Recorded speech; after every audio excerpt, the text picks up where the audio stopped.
ओम शांति। आज 28 मई 2024 के बाबा के अनमोल मधुर महावाक्य सुनेंगे। आज की बाबा की मुरली है कि जिसमें बाबा हम बच्चों को स्मृति भी दिलाते हैं कि बच्चे मैं आया हूं तुम बच्चों को लेने के लिए, और तुम बच्चों को कर्मातीत होकर के साथ चलना है। कर्मातीत बनने का अभ्यास बाबा ने बताया कि स्वयं को आत्मा समझो और हर कर्म करते हुए बाप को याद करो। बाबा कहे ये दैहिक भान भूल जाना चाहिए।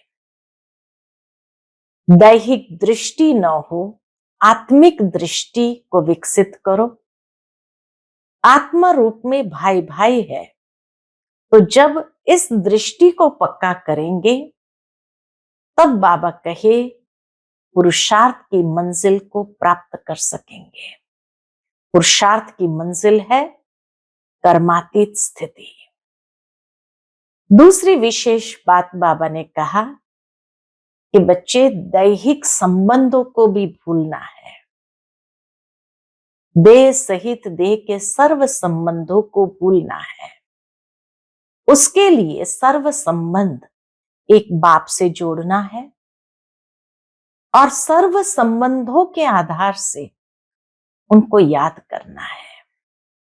जितना हो सके उस माशूक को बहुत प्यार से याद करेंगे तब बाबा कहे कर्मातीत अवस्था होगी।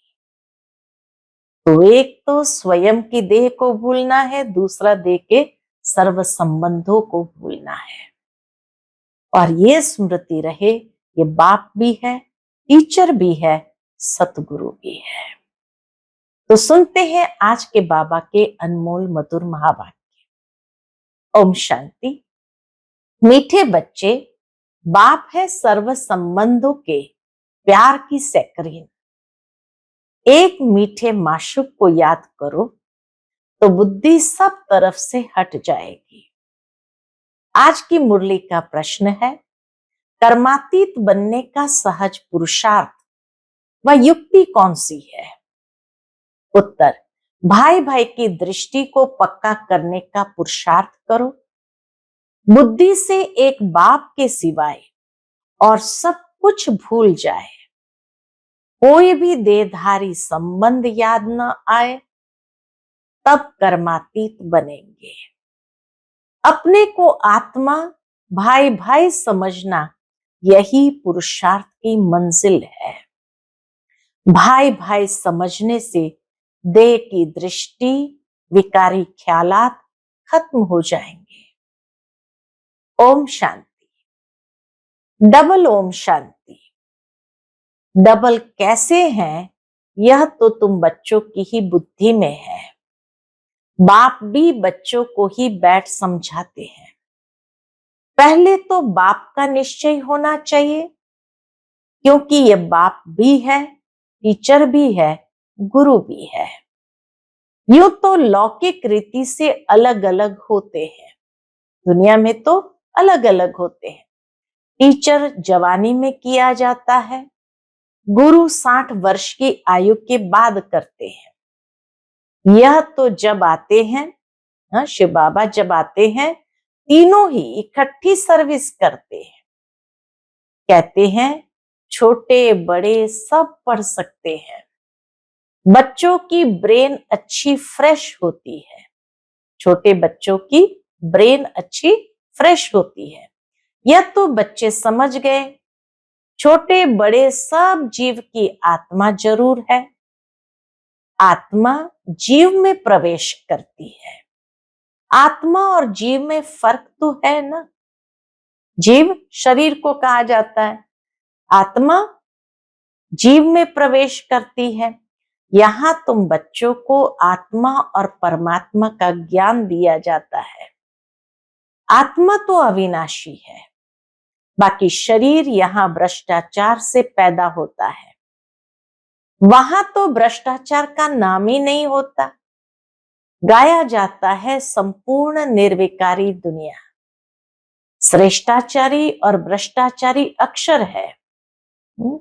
बाबा कहे ये अक्षर भी कॉन्ट्रास्ट बताता है। श्रेष्ठाचारी और भ्रष्टाचारी अक्षर है ना, ये सब बातें बाप ही समझाते हैं। बच्चों को सिर्फ ये पक्का निश्चय हो जाए, कौन सा, कि हम आत्माओं का बाप हमको पढ़ाते हैं। बाप आते ही है पुरुषोत्तम संगम युग पर, तो इससे सिद्ध होता है कि कनिष्ठ से पुरुषोत्तम बनाते हैं। बाप आकर कनिष्ठ से पुरुषोत्तम बनाते हैं। यह दुनिया ही कनिष्ठ तमो प्रधान है। इसको रौरो नर्क कहा जाता है। अब हमको वापस जाना है, इसलिए वापस जाना है, इसलिए अपने को आत्मा समझो। बाप आए हैं लेने लिए, हम भाई भाई हैं, ये पक्का निश्चय कर लो। ये देह तो रहेगी नहीं, फिर विकार की दृष्टि खलास हो जाएगी। यह है बड़ी मंजिल।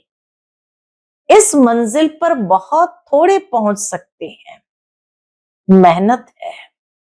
पिछाड़ी में कोई भी चीज याद न आए, इसको कहा जाता है कर्मातीत अवस्था।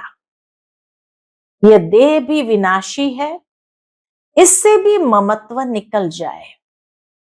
पुराने संबंध में ममत्व नहीं रखना है, न देह में रखना है, न पुराने संबंध में ममत्व रखना है। अब तो नए संबंध में जाना है। पुराना आसुरी संबंध स्त्री पुरुष का कितना छीछी है। बाप कहते हैं अपने को आत्मा समझो। अब वापस जाना है। आत्मा आत्मा समझते रहेंगे तो फिर शरीर का भान नहीं रहेगा। स्त्री पुरुष की कशिश निकल जाएगी। लिखा हुआ भी है, अंत काल जो स्त्री सिमरे, ऐसे चिंतन में जो मरे, कहते हैं वल वल वो ही योनि प्राप्त करे। इसलिए कहते अंत काल गंगा जल मुख में हो। लोग स्थूल में गंगा जल मुख में डालते हैं, वास्तव में ज्ञान का गंगा जल मुख में हो, श्री कृष्ण की याद हो।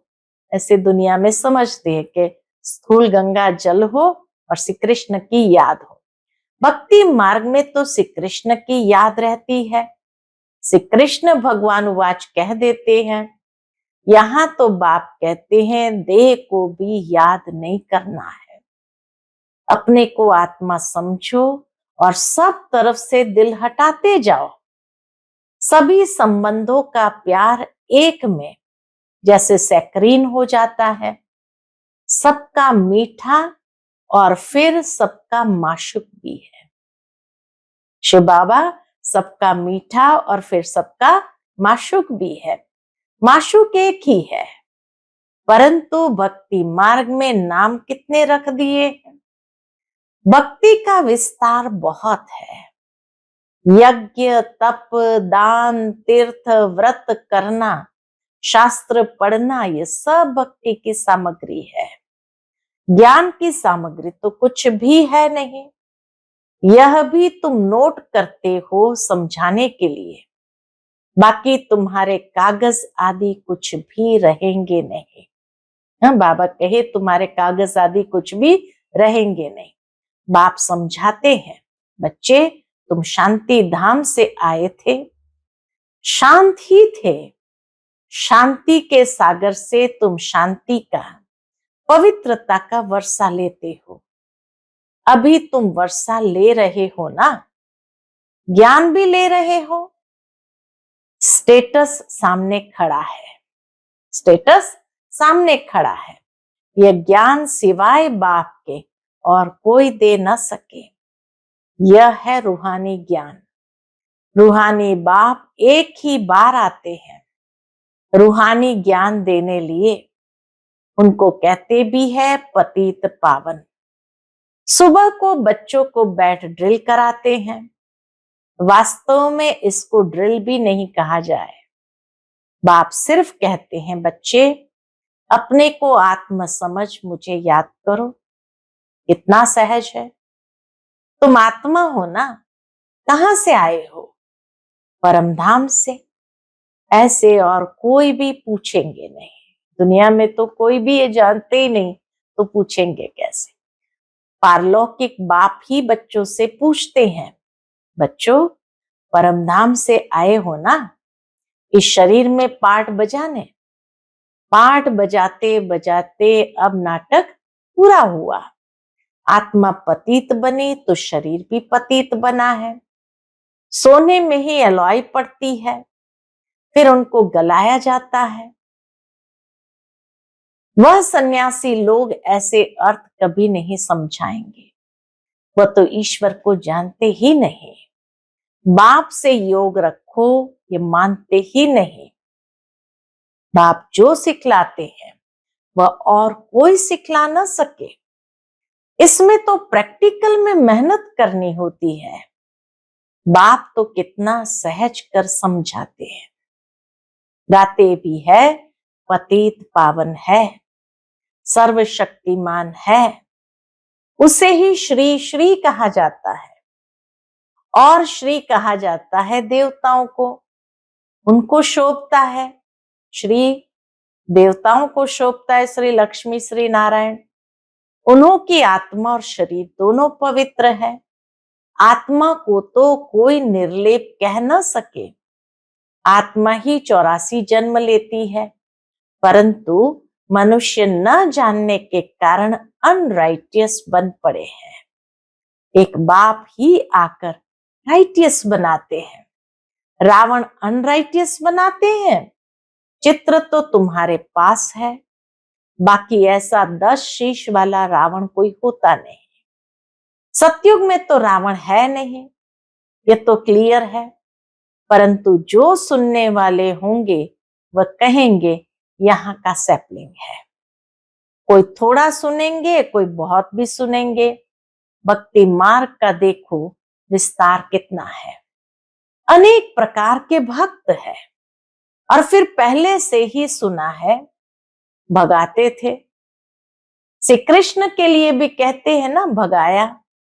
फिर ऐसे श्री कृष्ण को प्यार क्यों करते हैं, पूछते क्यों हैं? तो बाप बैठ समझाते हैं, श्री कृष्ण तो फर्स्ट प्रिंस है। वह तो कितना बुद्धिमान होगा।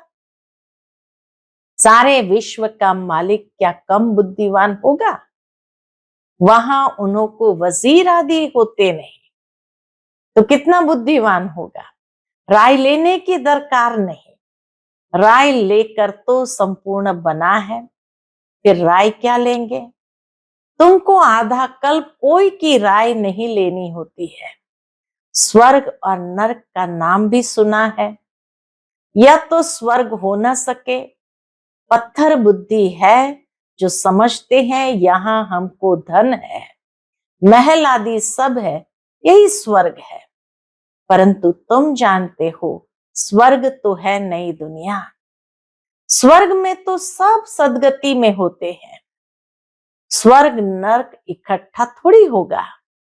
स्वर्ग किसको कहा जाता है, उसकी आयु कितनी है, ये सब बाप ने तुम्हें समझाया है। स्वर्ग का सारा ज्ञान बाबा ने दिया है। दुनिया तो एक ही है। नई को सतयुग, पुरानी को कलयुग कहा जाता है।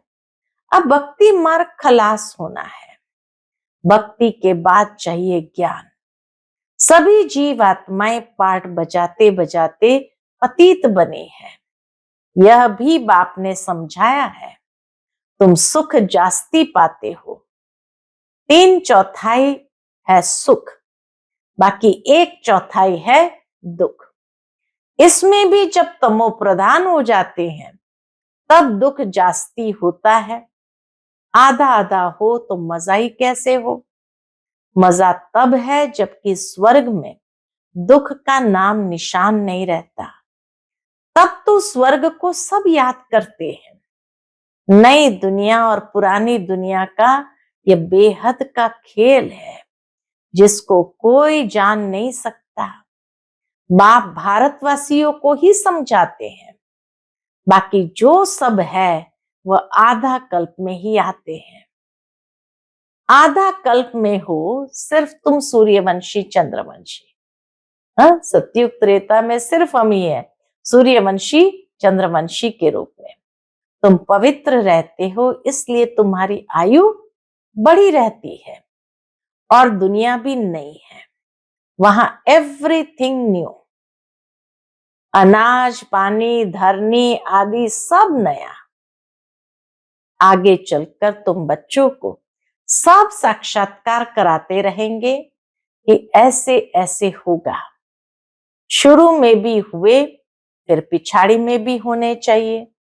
नजदीक आएंगे तो खुशी होती रहेगी। मनुष्य बाहर देश से अपने देश में आते हैं तो खुशी होती है ना। कोई बाहर में कहा मरते हैं तो उनको एरोप्लेन से भी अपने देश में ले जाते हैं। सबसे फर्स्ट क्लास पवित्र ते पवित्र धरनी भारत है। भारत की महिमा को तुम बच्चों के सिवाय और कोई जानते ही नहीं। वंडर ऑफ द वर्ल्ड है ना, उसका नाम है स्वर्ग। वह जो वंडर्स दिखाते हैं वह है सब नर्क के। कहां नर्क के वंडर्स और कहां स्वर्ग के। रात दिन का फर्क है। नर्क के वंडर्स भी बहुत मनुष्य देखने जाते हैं। कितने ढेर मंदिर है, वहां तो मंदिर होते नहीं। नेचुरल ब्यूटी रहती है। मनुष्य बहुत थोड़े होते हैं। सुगंध आदि की भी दरकार नहीं रहती है। हर एक को अपना अपना फर्स्ट क्लास बगीचा रहता है। फर्स्ट क्लास फूल होते हैं। वहां की तो हवा भी फर्स्ट क्लास हो। स्वर्ग की तो हवा भी फर्स्ट क्लास होगी। गर्मी आदि कभी तंग नहीं करेगी। सदैव बाहरी मौसम रहेगा। अगरबत्ती की भी दरकार नहीं। स्वर्ग का तो नाम सुनते ही मुख पानी होता है। तुम कहेंगे ऐसे स्वर्ग में तो झट पहुंचे, क्योंकि तुम स्वर्ग को जानते हो। परंतु फिर दिल कहती है अभी तो हम बेहद के बाप के साथ हैं। बाप पढ़ाते हैं, ऐसा चांस फिर थोड़ी मिलेगा। यहाँ मनुष्य मनुष्य को पढ़ाते हैं, वहां देवताएं देवताओं को पढ़ाएंगे। यहाँ तो बाप पढ़ाते हैं। रात दिन का फर्क है। कितनी खुशी होनी चाहिए। 84 जन्म भी तुमने लिए हैं। तुम ही वर्ल्ड की हिस्ट्री ज्योग्राफी को जानते हो कि हमने तो अनेक बार ये राज्य लिया, फिर रावण राज्य में आए। अब बाप कहते हैं तुम एक जन्म पवित्र बनो तो 21 जन्म तुम पावन बन जाएंगे। क्यों नहीं बनेंगे। परंतु माया ऐसी है, भाई बहन की भी दाल नहीं गलती, कच्चे रह जाते हैं। बाबा कहे भाई बहन की स्मृति में रखा तो भी दाल नहीं गलती, कच्चे रह जाते हैं। दाल गले तब कब जब अपने को आत्मा समझ भाई भाई समझो। देह का भान निकल जाए, यह है मेहनत। सहज भी बहुत है। कोई को कहेंगे बहुत डिफिकल्ट है तो उनकी दिल हट जाएगी। इसलिए इसका नाम ही है सहज याद। ज्ञान भी सहज है। 84 के चक्र को जानना है। पहले पहले बाप का परिचय देना है। बाप की याद से ही आत्मा की जंग उड़ जाएगी और पवित्र दुनिया का वर्षा पाएंगे। पहले बाप को याद करो। भारत का प्राचीन योग ही कहते हैं, जिससे भारत को विश्व की बादशाही मिलती है। प्राचीन कितने वर्ष हुए तो लाखों वर्ष कहते। तुम जानते हो 5000 वर्ष की बात है। वही राजयोग फिर से बाप सिखला रहे हैं। इसमें मूंझने की दरकार ही नहीं है। पूछा जाता है तुम आत्माओं का निवास स्थान कहाँ है। बाबा कहे पूछा जाता है तुम आत्माओं का निवास स्थान कहाँ है, तो कहेंगे हमारा निवास स्थान भ्रुकुटी है। तो आत्मा को ही देखना पड़े, ये ज्ञान तुमको अभी मिलता है, फिर वहां ज्ञान की दरकार ही नहीं रहेगी। मुक्ति जीवन मुक्ति को पा लिया, खलास। मुक्ति वाले भी अपने समय पर जीवन मुक्ति में आकर सुख पाएंगे। सब जीवन मुक्ति में आते हैं वाया मुक्ति, यहां से जाएंगे शांति धाम और कोई दुनिया है नहीं। ड्रामा अनुसार सबको वापस जाना ही है। विनाश की तैयारियां हो रही है। इतना खर्चा कर बॉम्ब्स बनाते हैं, सो रखने के लिए थोड़ी बनाते हैं। बारूद है ही विनाश के लिए। सतयुग त्रेता में यह चीजें होती नहीं। अब 84 जन्म पूरे हुए, हम ये शरीर छोड़ घर जाएंगे। दीप माला पर सब नए नए अच्छे अच्छे कपड़े पहनते हैं ना, तुम आत्मा भी नहीं बनती हो, यह है बेहद की बात। आत्मा पवित्र बनने से शरीर भी फर्स्ट क्लास मिलता है। इस समय आर्टिफिशियल फैशन करते हैं, पाउडर आदि लगाकर खूबसूरत बन जाते हैं। वहां तो नेचुरल ब्यूटी होती है, आत्मा एवर ब्यूटीफुल बन जाती है। यह तो तुम समझते हो। स्कूल में सब एक जैसे नहीं होते। तुम भी पुरुषार्थ करते हो हम ऐसा लक्ष्मी नारायण बने। यह है तुम्हारा ईश्वरीय कुल। फिर होता है सूर्यवंशी चंद्रवंशी घराना। तुम ब्राह्मणों में राजाई नहीं है। तुम अभी संगम पर हो, कलयुग में अब राजाई है नहीं। भल कोई राजाई रह भी जाती, नील तो कभी होती नहीं। अब तुम यह बनने लिए पुरुषार्थ कर रहे हो। देखेंगे हम आत्माएं भाई भाई है और वह है बाप। बाप कहते एक दो को भाई भाई देखो, तीसरा नेत्र ज्ञान का तो मिला है। तुम आत्मा कहाँ निवास करती हो? आत्मा भाई पूछता है आत्मा कहाँ रहती हो, तो कहते हैं यहाँ भ्रुकुटी में। ये तो कॉमन बात है। एक बाप के सिवाय कुछ भी याद न आए, पिछाड़ी में तो शरीर भी ऐसे बाप की याद में छूटे, ये प्रैक्टिस पक्की करनी है। ये पिछाड़ी में शरीर भी बाबा की याद में सहजता से छूटे, ये प्रैक्टिस पक्की करनी है।